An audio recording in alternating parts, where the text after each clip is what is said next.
Sanitary इन्स्पेक्टरची DHS किंवा नगर परिषद exam देणार असाल तर हे प्रश्न स्किप करू नका, कारण आज तुम्हाला सांगणार आहे ते क्वेश्चन जे एक्झाममध्ये वारंवार विचारले जातात आणि बरेच स्टुडंट येथे चुका करतात. या व्हिडिओमध्ये तुम्हाला मिळणार आहेत टॉप मोस्ट इम्पॉर्टंट क्वेश्चन जे तुमचा अभ्यास डायरेक्ट नेक्स्ट लेवलला नेतील. म्हणून व्हिडिओ शेवटपर्यंत नक्की बघा. असेच इम्पॉर्टंट कॉन्टेंटसाठी चॅनलला सबस्क्राईब करायला विसरू नका. मित्रांनो, तुमचं सिलेक्शन हेच आमचं मिशन. चला तर वेळ न घालवता सुरुवात करूया. प्रश्न क्रमांक 1. सॉलिड वेस्ट मॅनेजमेंटमध्ये सेग्रेशन म्हणजे काय? कचरा जाळणे, कचऱ्याचे वर्गीकरण, कचरा गोळा करणे, कचरा टाकणे. योग्य उत्तर ऑप्शन बी, कचऱ्याचे वर्गीकरण. सॉलिड वेस्ट मॅनेजमेंटनुसार कचऱ्याचे 3 प्रकारामध्ये वर्गीकरण केले जाते. प्रश्न क्रमांक 2. Permissible limit residential area day time किती? 45 dB, 55 dB, 65 dB, 75 dB. योग्य उत्तर ऑप्शन बी, 55 dB.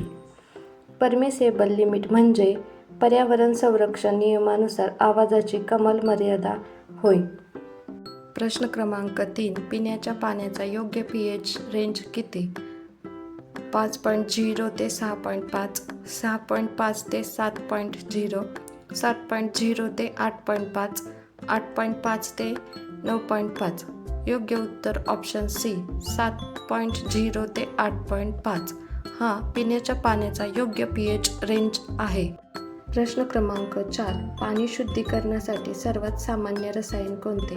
Sodium, chlorine, oxygen, fluoride. योग्य उत्तर ऑप्शन बी, क्लोरीन. क्लोरीन हे पाणी शुद्धीकरणासाठी सर्वात सामान्य रसायन म्हणून वापरले जाते. प्रश्न क्रमांक 5. बायोमेडिकल वेस्टसाठी पिवळ्या बॅगचा वापर कशासाठी? Plastic, glass, infectious waste, metal. योग्य उत्तर option C, infectious waste. Biomedical waste rule 2016 नुसार रंग कोडच्या आधारे कचऱ्याचे वर्गीकरण केले जाते. बायोमेडिकलवर तुम्हाला सेपरेट व्हिडिओ हवा असेल तर कमेंट करा. प्रश्न 6. वेक्टर म्हणजे काय? रोग, जीवाणू, रोग पसरवणारा जीव, औषध. योग्य उत्तर ऑप्शन सी, रोग पसरवणारा जीव. तर वेक्टर पसरवणारे जीव कोणते आहेत? तर मॉस्किटो, हाऊसफ्लाय, फ्ली आणि टिक हे वेक्टर पसरवणारे जीव आहेत. प्रश्न क्रमांक 7. मलेरिया कोणत्या वेक्टरमुळे होतो? हाऊसफ्लाय, फिमेल ॲनाफिलस मॉस्किटो, कीटक, ग्रे वॉटर. योग्य उत्तर ऑप्शन बी, फिमेल ॲनाफिलस मॉस्किटो मुळे मलेरिया रोग होतो. मलेरिया झाल्यामुळे प्लाझ्मोडियम परजीवी यकृतामध्ये वाढतो, रक्तात जाऊन लक्षणे निर्माण करतो. तर मलेरियाची लक्षणे आपण जाणून घेऊयात. मलेरिया झाल्यानंतर ताप येतो, थंडी वाजते, अंगदुखी होते आणि डोकेदुखी होते. ही आहेत मलेरियाची लक्षणे. प्रश्न क्रमांक 8. ORSचा उपयोग कशासाठी होतो? ताप, उलटी, अतिसार, खोकला. योग्य उत्तर ऑप्शन सी, अतिसार. ORSचा फुल फॉर्म आहे ओरल रिहायड्रेशन सोल्युशन. ORS अतिसारामध्ये शरीरातील पाणी व क्षारांची कमतरता भरून काढते. ORSचे फायदे: शरीरातील पाणी व क्षारांची कमतरता भरून काढते, निर्जलीकरण टाळते. प्रश्न क्रमांक 9. व्हिटॅमिन ए डिफिशियन्सीमुळे कोणता रोग होतो? Scurvy, rickets, night blindness, beriberi. योग्य उत्तर option C, night blindness. Night blindness म्हणजे रात आंधळेपणा. हा व्हिटॅमिन एच्या कमतरतेमुळे होतो. रात्री कमी प्रकाशात किंवा अंधारात दिसायला त्रास होतो. व्हिटॅमिन एचे स्रोत: गाजर, आंबा, पपई, पालक, दूध, अंडे यामधून आपल्याला व्हिटॅमिन ए मिळते. प्रश्न क्रमांक 10. एअर पोल्युशनमुळे मुख्यतः कोणता रोग होतो? TB, asthma, diabetes, cancer. योग्य उत्तर ऑप्शन बी, अस्थमा. तर चला पाहूयात एअर पोल्युशनमुळे होणारे आजार. खोकला. एअर पोल्युशनमुळे आपल्याला खोकला, श्वसनाचा त्रास, अस्थमा, फुफ्फुसांचे आजार, डोळे, नाक, घसा यांचा त्रास होतो. मित्रांनो, तुम्ही म्हणाल की हे प्रश्न बेसिक आहेत, पण असेच क्वेश्चन आपण एक्झाममध्ये सिली मिस्टेक करून चुकवत असतो. त्यामुळे मी हे क्वेश्चन घेण्याचा प्रयत्न केलेला आहे.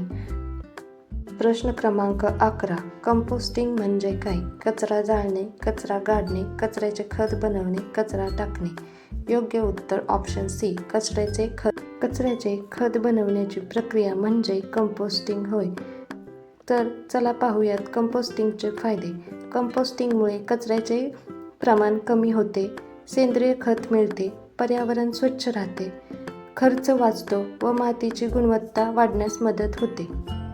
प्रश्न क्रमांक 12. IMR म्हणजे काय? Infant mortality rate, infection rate, immunity rate, illness rate. योग्य उत्तर option A, infant mortality rate.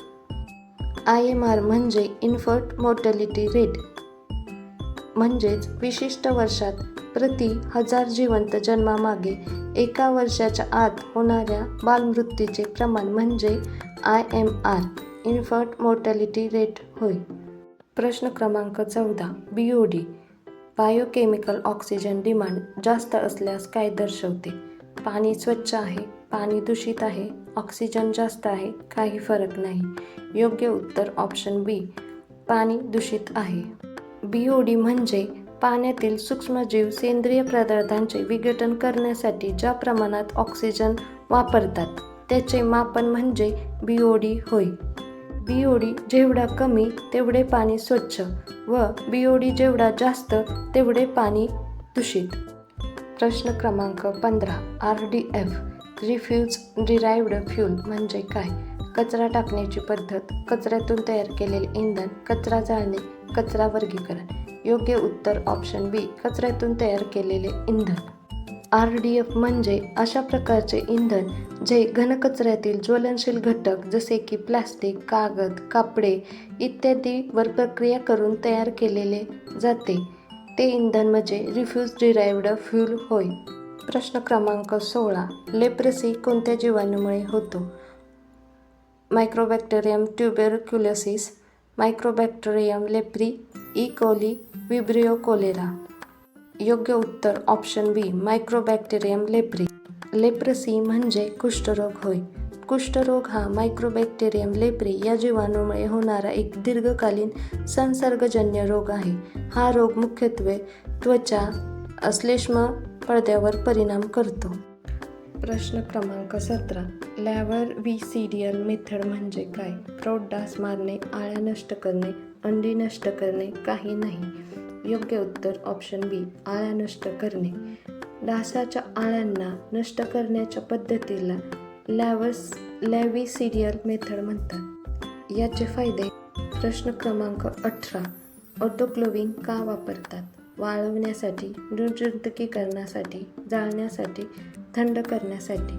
योग्य उत्तर ऑप्शन बी, निर्जंतुकीकरणासाठी ऑटोक्लेव्हिंग वापरतात.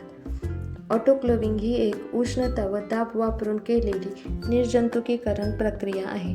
यामध्ये सूक्ष्मजीव, बॅक्टेरिया, व्हायरस, फंगस यांचा नाश होतो.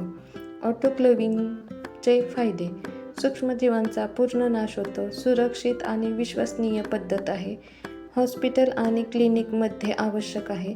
केमिकल फ्री, पर्यावरणपूरक आहे. प्रश्न क्रमांक 19. TB नियंत्रणासाठी मुख्य उपाय कोणता? लस, डॉट्स पद्धत, शस्त्रक्रिया, आयसोलेशन. योग्य उत्तर ऑप्शन बी, डॉट्स पद्धत. TB म्हणजे ट्युबरक्युलोसिस या मायकोबॅक्टेरिया ट्युबरक्युलोसिस या जीवाणूमुळे होणारा संसर्गजन्य रोग आहे. याचा मुख्य परिणाम फुफ्फुसांवर होतो. TB नियंत्रणासाठी डॉट्स पद्धत वापरली जाते. डॉट्स म्हणजे directly observed treatment short course. WHO शिफारस केलेली प्रभावी पद्धत आहे. प्रश्न क्रमांक 20. सॉलिड वेस्ट मॅनेजमेंट हेरिटेजमध्ये फर्स्ट प्रायोरिटी काय? Recycling, disposal, reduction, incineration. योग्य उत्तर ऑप्शन सी, रिडक्शन म्हणजेच रिड्यूस ही सॉलिड वेस्ट मॅनेजमेंट हेरिटेजमध्ये फर्स्ट प्रायोरिटी आहे. तर हे आहेत मित्रांनो आजचे क्वेश्चन. शेवटी मला तुम्हाला एकच सांगायचं आहे, जी माहिती, जे प्रश्न आणि कन्सेप्ट शिकण्यासाठी तुम्ही बाहेर 1000 रुपये फी देऊन क्लासेस लावतात, तेच दर्जेदार माहिती आणि क्वालिटी कंटेंट मी तुम्हाला आपल्या चॅनलवर मोफत देत आहे. माझं फक्त एकच ध्येय आहे, पैशाअभावी कोणत्याही विद्यार्थ्याचा अभ्यास थांबला नाही पाहिजे. मी माझ्या बाजूने पूर्ण प्रामाणिकपणे मेहनत घेत आहे. मला फक्त तुमच्या सोबतीची आणि सपोर्टची गरज आहे. जर तुम्हाला खरोखर वाटत असेल की या क्वेश्चनमुळे तुम्हाला अभ्यासात मदत होत आहे, तर आत्ताच आपल्या चॅनलला सबस्क्राईब करा, व्हिडिओ लाईक करा, शेअर करा. तुमचं सिलेक्शन हेच आमचं मिशन. तर भेटूया नेक्स्ट व्हिडिओमध्ये. तोपर्यंत आनंदी राहा, अभ्यास करत राहा. धन्यवाद.